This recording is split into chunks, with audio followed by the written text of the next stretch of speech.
Boa noite.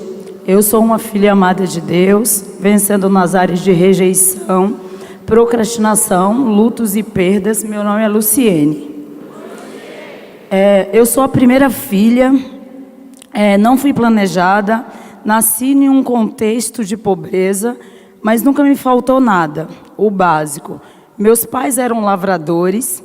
Até os 5 anos, fui filha única.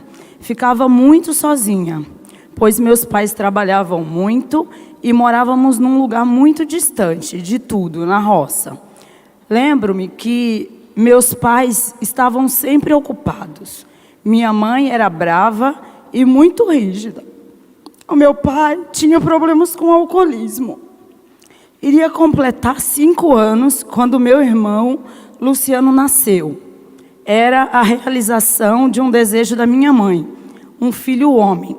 A partir daí, fiquei ainda mais isolada, quieta, sozinha. Brincava sozinha com o que encontrava pela frente. Pedras, plantas, falava com bichos, fazendo certo ou errado.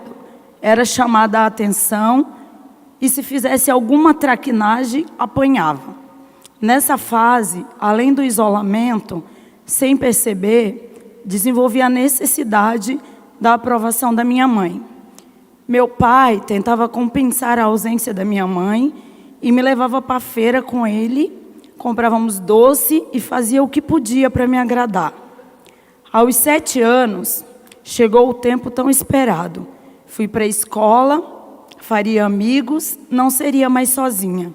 Ficaria mais tempo com os meus avós, que moravam mais próximos da escola, e passaria a me buscar. Ficaria mais tempo com eles. Eu era uma criança medrosa, introvertida, insegura e tinha muito medo de expressar minha opinião. Meus avós maternos e os meus tios eram amorosos e me protegiam, brincavam comigo e deixavam eu me expressar. Isso era o máximo. Eu ia para a feira com a minha avó, que era feirante, e ficava com ela, na banca de verduras. Era muito bom. Um ano depois, recebi a notícia que os meus tios e os meus avós se mudariam de Sergipe para São José dos Campos. Perdi o chão e fiquei triste. Não sabia lidar com aquele sentimento de perda. Era como se tudo que fosse bom fosse tirado de mim. Com a mudança deles, fomos morar na casa onde eles moravam, pois era mais próximo de tudo e tinha mais espaço. Nessa época, tinha muitos primos da minha mãe que moravam próximo, com quem comecei a brincar e a me relacionar. Não ficava tão sozinha, mas sentia muita falta dos meus avós e dos meus tios. E falava para todo mundo que quando crescesse viria morar em São José dos Campos. Na escola não tinha muitas amizades. Havia uma chamada oral de matemática e geralmente com 2 alunos. E quem errasse era punido com uma palmatorada. Eu errei e fui punida. Ao chegar em casa também fui punida por meus pais, pois eu só estudava e tinha a obrigação de saber. Até o meu pai, que era analfabeto, sabia tabuada. Fui obrigada a decorar. Naquele ano, fui reprovada e me senti burra e incapaz. Decidi que não podia errar e desenvolvi o perfeccionismo, uma cobrança exagerada em tudo. Precisava de aprovação. Sofria calada, pois tinha medo de me expressar e demonstrar fraqueza. Diante de tudo, das surras, de muitas sem motivos da minha mãe, decidi que iria crescer e sairia de casa para morar com os meus avós. Um tempo depois, recebíamos a notícia que o meu avô havia morrido. Foi muito ruim. Fiz mais alguns votos secretos, como não quero ter filho, se tiver vou ser independente, vou me libertar desse lugar horrível e escrever uma história 100% diferente da dos meus pais. Na adolescência, sofri agressões físicas e verbais por parte da minha mãe. Você não se parece comigo, Como não serve para nada, não parece nem consolada dos meus pés.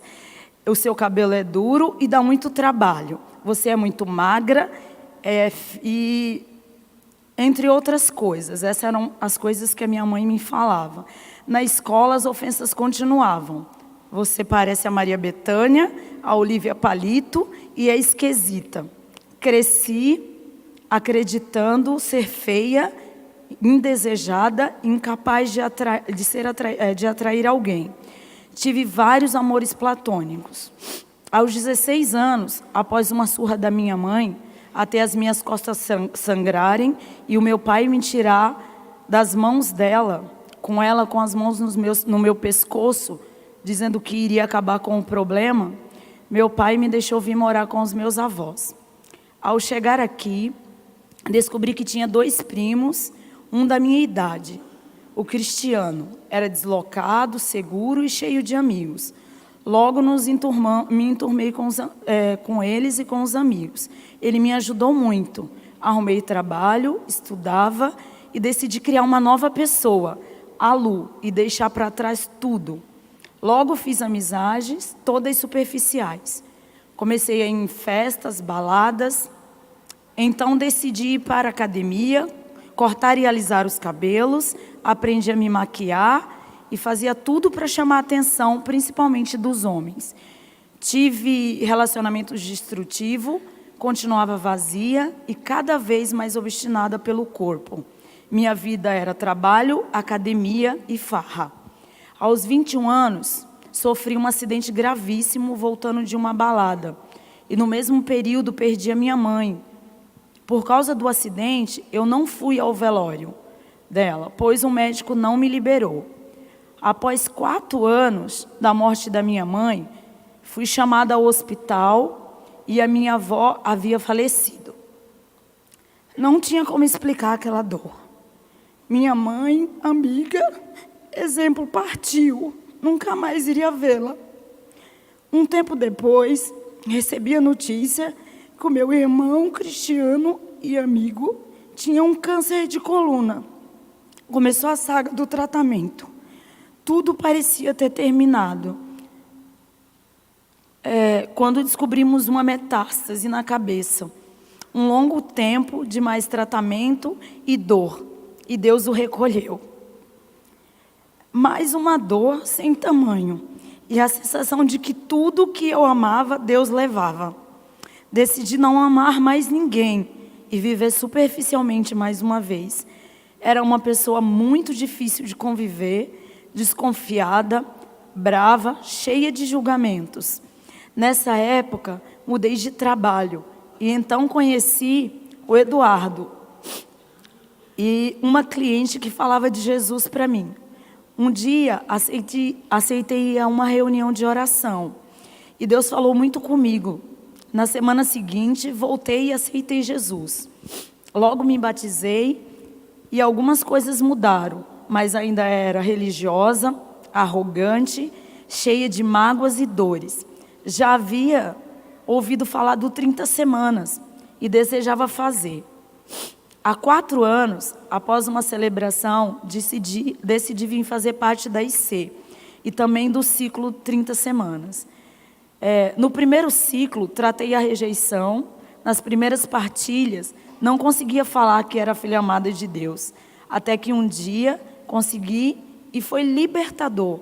Encontrei uma confidente, decidi me abrir e fui conduzida por Deus e por minha confidente a falar das minhas dores. Confiar era um grande desafio, mas aos poucos fui me abrindo a confiar em Deus e nas pessoas. Perdoei a minha mãe, pela primeira vez senti falta dela, chorei no primeiro dia das mães, por não tê-la. Lembrei das coisas boas que ela fazia e hoje a única coisa que sinto é não tê-la comigo. Perdoei a mim mesma, parei de querer ser perfeita, assumi o cabelo enrolado, aprendi que tudo posso naquele que me fortalece. Há 3 anos perdi o meu pai. Foi triste, mas chorei e vivi o luto. Apesar de ter problema com álcool, Ele era um pai muito bom. Quando estava sóbrio, era ótimo. Lembro-me da última vez que fui vê-lo. Estava sem beber há um bom tempo e pediu para eu deitar ao lado dele. Foi diferente para mim. Parecia que estava se despedindo. Ficou me olhando e conversando. Depois, em um outro momento, no telefone, ele disse que se orgulhava de mim, que me amava. Para mim foram momentos inesquecíveis com meu pai. Ele nunca tinha feito isso antes. Um presente de Deus, restaurando a minha paternidade humana. Continuei fazendo os ciclos, tratei baixa autoestima e hoje não tenho mais problema com o meu corpo nem com o meu cabelo. Sei que não há nada errado comigo. Tenho vivido um dia de cada vez, aprendi a ser filha, sei que coisas difíceis acontecem e que Deus não é um pai castigador, que tira tudo que amo. Fui ano passado à minha terra natal, Sergipe, fiz as pazes com minha origem e com o meu passado. Visitei a casa que morei com os meus pais, conversei com os meus irmãos e descobri que aquele lugar faz parte da minha história e que tem coisas boas e ruins, como qualquer outro lugar. Me orgulho das minhas origens. Fazer essa viagem também me fez vencer o medo de ir ao aeroporto sozinha. Foi uma viagem maravilhosa e curti muito a minha própria companhia. Foi transformador. Esse versículo está em Salmo 3. Mas tu, Senhor, és um escudo ao redor de mim, a minha glória e aquele que exalta a minha cabeça. Obrigada pelo silêncio de vocês.